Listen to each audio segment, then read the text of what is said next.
Wanted to use footage from the Fallout TV show, but sadly if I did that, I would be copyrighted immediately. So instead, I'm just going to use footage from my last challenge video, and I want to talk about how big of a masterpiece this show is. And the show did something I don't think anyone was aware of. I think all three of the main characters represent a main character from the game, and represent the karma system. Let me explain. The ghoul represents the courier from Fallout New Vegas. The courier has been around the wasteland for a long time, and knew how to survive compared to all the other survivors, and all the other main characters we play as. And the ghoul is the most, he's the most wilderness one. He's been out there the longest, he knows how to survive the longest, and he feels like a real-life wastelander, just like the courier. And Lucy represents the main character in Fallout 3. Lucy comes from a vault, and Lucy's trying to fix her vault's problems, just like in Fallout 3 when you're kicked out. I do feel like Lucy has this fish out of water look, but is able to learn fast, just like in Fallout 3. And instead of trying to, find the purifier, she's trying to find the system that can generate power for an entire city, for an entire country. That is what she's trying to find. And that emulates well with Fallout 3. Just replace that with the purifier. And Marcus represents the main character for Fallout 4, Nate. Now, Nate was in the army, just like how Marcus is in the Brotherhood, and Marcus does know how to fight, but he is not nearly as skilled as the ghoul, a common wastelander. Just like in Fallout 4, you do have fighting experience, but you're not nearly as skilled as a wastelander, and need to pick up on skills, since Marcus has been in the Brotherhood for most of his life. And since the three characters represent each main character from the game, I also think they represent the karma system. The ghoul represents bad karma runs. After all, he literally ate another ghoul, which is a reference to the cannibal perk, which not a lot of people talked about. He also never misses a shot, and could be a reference to bats. I do think the ghoul represents the bad karma run because of the nefarious things that he does. He seems like a wastelander doing whatever it takes to survive. And he seems like an average player with playing a bad karma playthrough. And Marcus represents a neutral karma run.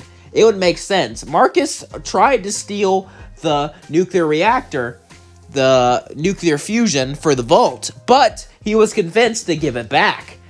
Which shows that he can do bad things, but he can also do good things, like a neutral character. And Marcus, even though he lied about the Brotherhood, eventually he did come clean, and he has done some good for them. Marcus' character seems very neutral, and I don't think they did that on accident. I think it was very on purpose for what they did. And Lucy is a good karma run. Considering how Lucy wants to save her vault, considering how Lucy has morals and is not letting the Fallout Wasteland corrupt her, each character represents the karma run on the scale. We have the positive karma scale, which is Lucy. We have in the middle, which is Marcus. And then we have the ghoul, which is all the way back to the bad. And that's why they interact so much, because all their characters are drawn to each other through karma. Each one represents a main character of the game, and each one represents a karma that we can be. Each one represents the type of player that we could be. Marcus and Lucy are both unexperienced, but are gaining experience quickly, and are not letting the wasteland change them too much. While the ghoul has been completely changed by the wasteland, and has become truly savage, but he's also become an unstoppable beast, just like us in the bad karma runs. That's one of the main reasons I think the Fallout show is a masterpiece. It is a masterpiece because each character represents what we could be in the game, and each character represents a type of karma that we could have. And I also think it's a masterpiece because of the villain and the way they tell their story. Vault-Tec has been a very mysterious faction throughout all the Fallout games. Vault-Tec built tons and tons of vaults, and one of the most influential things that ever happened were all the vaults. After all, most of the games we start out as a vault dweller, but we never hear much of Vault-Tec after the war. Well, the game changes that and turns them into more like an enclave figure, having them survive after the nuclear war and trying to take over slowly. Now, we still don't know their entire motives, but what we do know is they're looking after the power generator, which has just been found by the Brotherhood of Steel. I do love how they show civilization, how they show Vault civilization. That cult episode was really good. I do love how they subvert expectations, like with that episode about the Vault, where we all thought it was a cult, when in actuality, they were just a bunch of mutants living together trying to survive. I do really enjoy that, and the NCR in the show is actually quite enjoyable. A lot of people didn't like how the NCR kind of collapsed, but the NCR is in a rebuilding period. After all, the Brotherhood of Steel the Brotherhood was almost completely wiped out by the NCR. But by the end of Fallout 4, the Brotherhood is more powerful than ever. So it would make sense that a more powerful Brotherhood equals a weaker NCR, at least in my opinion. And the NCR is not entirely defeated. They are still trying to rebuild. And I think near the end of the show, the NCR will be more rebuilt and the Brotherhood will be destroyed. I also love how they tie in things together. Seeing the Penguin on the Fallout show really made me smile. After all, and I do think it gives the Brotherhood more depth. After all, in the original Fallout game, the Brotherhood just stole and hoarded technology. And in Fallout 3, they were the good guys. And now they're more towards their hoardy selves. And I also love the racism towards the ghouls. I think the Brotherhood should be seen as these ambiguous characters who sometimes do good things, but overall, they're not really the best people. And that's what I see in the Fallout show, and that's what I really love. I also love the fight scenes. The scene where the ghoul takes down the Brotherhood Knight, and like I said, I wish I could show that, but if I do, I'll get copyrighted. So I'll just say, if you have not seen it, watch the show. The fight scenes are great, the choreography are great, and the storytelling are great. And I feel like I can relate to each character, and each character represents a character that I have played in the Fallout show and games, because I played a lot of different characters. And I feel like each story is compelling. We got Lucy, who's trying to use her good old-fashioned values in a world that doesn't reflect that anymore. And we got Marcus, who's trying to find his place in the world. He's losing faith in the Brotherhood and is trying to find his place within the Brotherhood. And at the end, he got a promotion. And then we got the Ghoul, who's just trying to find his family and doing whatever it takes to do it. Each one has a relatable backstory, and each one is a character that we have played throughout the Fallout games.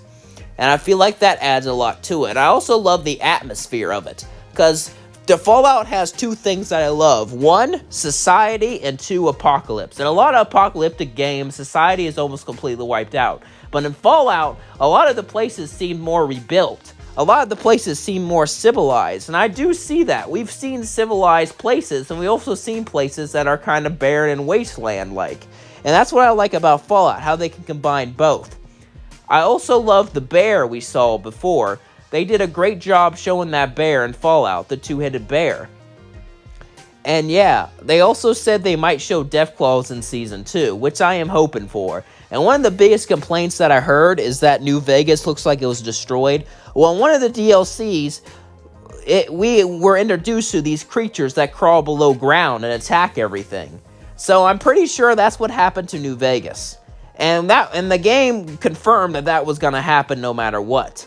So New Vegas is going to look like that no matter who got the dam. So for people complaining like that, play the DLCs and pay more attention, please. But yeah, I'm also super excited for Season 2. After that little cutscene showing New Vegas, I have a lot of hope for that. And I do feel like it embodies the Fallout. It has everything that I could ever want. Now, are there problems with the show? Of course. No show is perfect. But overall, I do think it's a really good show. And I do love the twist at the end, where it turns out her father destroyed the city.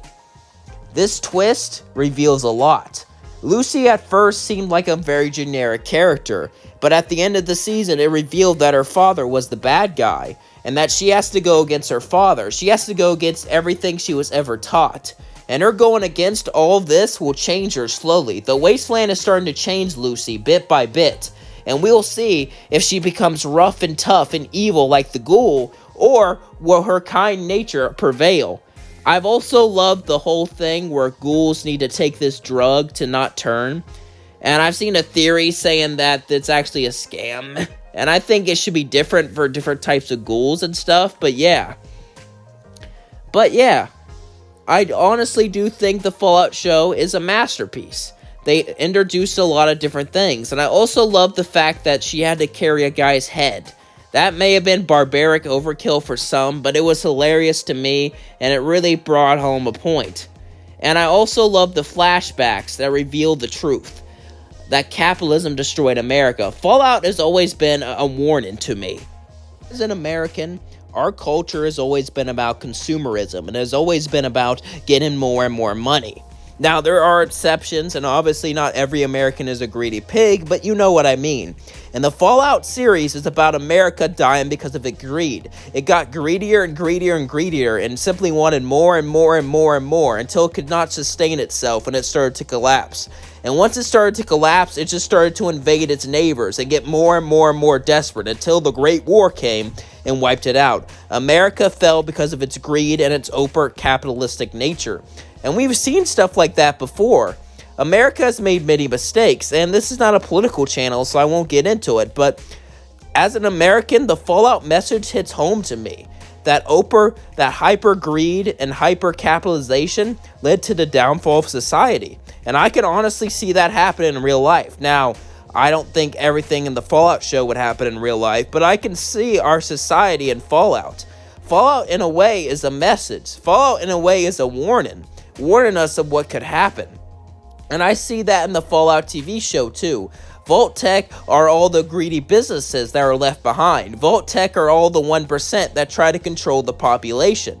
And no matter what country you are, the 1% having all the power, it can be a very relatable message. And that's why I love the Fallout show, because the villains are the 1% that survived the Great War, are the 1% that have been left behind. And that's why I'm also excited to see Season 2, because Season 2 pretty much revealed that the House ending is canon, and Mr. House was a day off, so I'm guessing that Vault-Tec lied to him to try to get him to go away. So there's going to be friction between Mr. House and the rest of Vault-Tec. And even though New Vegas took a hit, I'm guessing they're going to be in the rebuilding stage, just like the NCR. So all you people who think New Vegas is completely destroyed, I bet $100 that it is still here, and that New Vegas will be thriving in the Fallout show. It might be rebuilding, it might have some damage, but by the end of Season 2, it'll be thriving under Robert Edward House, the greatest ending in Fallout New Vegas. And yeah, let's just sum it up. Fallout shows a masterpiece because of its characters, because of the background, because of the story, and because of the villains, and because of the message. And it just really hits home to me. There's a lot of funny parts, there's a lot of interesting parts, but Fallout has always been a warning. A warning of what could happen if greed goes too far. A warning of what could happen if the 1% have too much power, and if America gets too desperate. And I feel like the show shows that perfectly, especially within the flashbacks. The flashbacks are awesome. With the Ghouls flashbacks reveal that America was scared of everything because of the Cold War, which is very realistic and was true back in our Cold War days. And I have relatives that call everything they don't like communists, so the fact that that was used to fire Hollywood workers, I can honestly see that happening today. Now, it would take a lot more, but I'm sure it could happen. So that's why I love the Fallout show. Because of the message, because of the detail, because of the story, and most importantly, because of the fandom. Watching that show made me feel like my voice was heard. Watching that show made me feel like that Bethesda cares about the fandom, and that's all I ever wanted. And that's why it's a masterpiece.